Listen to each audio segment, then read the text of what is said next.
Welcome to our daily fundamental video analysis. Let's begin, as always, by looking at the equity market reaction over in the United States. The price action for the Nasdaq index was particularly abysmal with respect to the other two indices.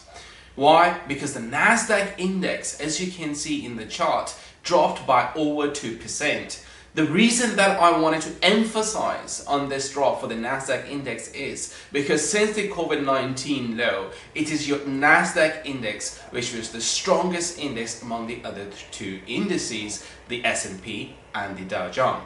Now, why that sell-off happened? Remember yesterday, Jerome Powell, the Federal Reserve Chairman, he was speaking and he acknowledged that the economy is likely to endure more pain with respect to the labor market.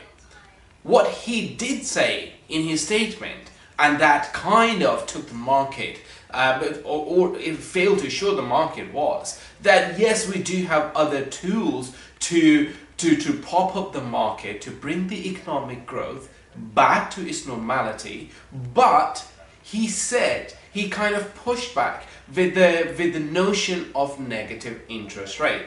Now remember, the Federal Reserve always they never agreed on bringing the interest rate to near enough to zero, where they are currently. Because they said pushing the interest rate to zero, there was never a case for that. But this COVID-19 situation really pushed the Fed to bring the interest rate to zero. And Donald Trump, the US president, he actually called Federal Reserve Chairman MIB, most important person. What he thinks is that yes, interest rates should be pushed into negative territory. And Federal Reserve Chairman, he acknowledged, he said that yes, certain members of the committee, they want to push the interest rate in negative territory, but we have other tools. Again, these other tools that he is referring to, we have no clear evidence, we have no clarity with respect to what these other tools are and how they can really support the market. And in addition to this, Goldman Sachs, also one of the largest institutional bank, also came up with its own prediction that the unemployment rate over in the United States can actually surge all the way to 25%. Remember, they previously were anticipating for this unemployment rate to be 15%. But nonetheless, doesn't really matter for us because these institutional banks always have the habit. But it is significant to mention because market does listen to these predictions when especially it comes out of Goldman Sachs. Now, moving on from the equity market and into the European market, the most intriguing element or the statement which came out from the European Central Bank is that the European Central Bank is of the notion that perhaps we have seen the worst in terms of economic data over in Europe. But they also acknowledged that we are uncertain about the path of the recovery. Now, I beg to disagree if we have actually seen the worst of the economic number over in Eurozone. I think we are still far from that point. I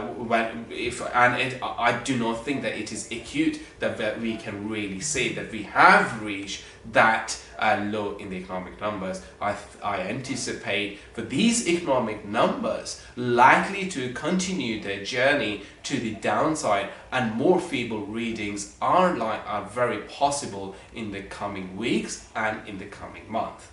Now, what does that mean in terms of a fiscal and monetary policy? Well, in terms of Italy, it approved 55 billion euro worth of stimulus package for the country in order for the business activity to return back to its normal level. Now, let's shift the gear and move into commodity space. And of course, first of all, we are going to focus on the price action of gold. As you can see in the chart, the price is nicely above the 1700 mark, and this is primarily because of the loose monetary policy notion which was presented by the Federal Reserve yesterday, and if the fact that the Federal Reserve is likely to keep the monetary policy loose for an extended period of time. Now, this has assured, or it has fueled those bullish bets with respect to oil prices, and some investors, or some speculators shall we say, are still betting for the price to go all the way to 2000, and that is highly likely, possibly, especially if the Federal Reserve is really going to push the interest rate in negative territory. But let's talk about on the flip side. What if the vaccine and the treatment are effective for COVID-19? And what if the path of the recovery becomes a lot more better than what the market is expecting, or what the government and the Federal Reserve is expecting? Then that particular path certainly looks a lot more muddier, a lot more cloudy, that if the gold price can really touch that 2000 mark. Perhaps in that under those circumstances, it is likely for a price to show a bit more abysmal reaction, and it can continue its journey to the downside.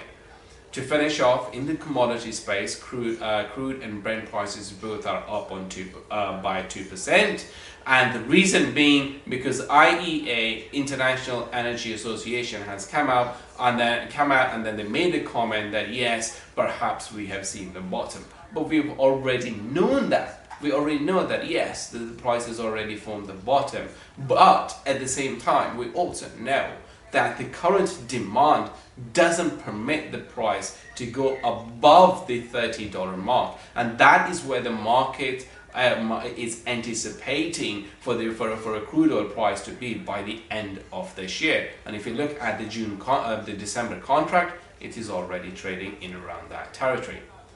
Nonetheless, as always, you can protect your upside and downside position by using AvaProtect. Stay safe, stay tuned for more commentaries and for more nuggets in our upcoming videos. See you guys tomorrow.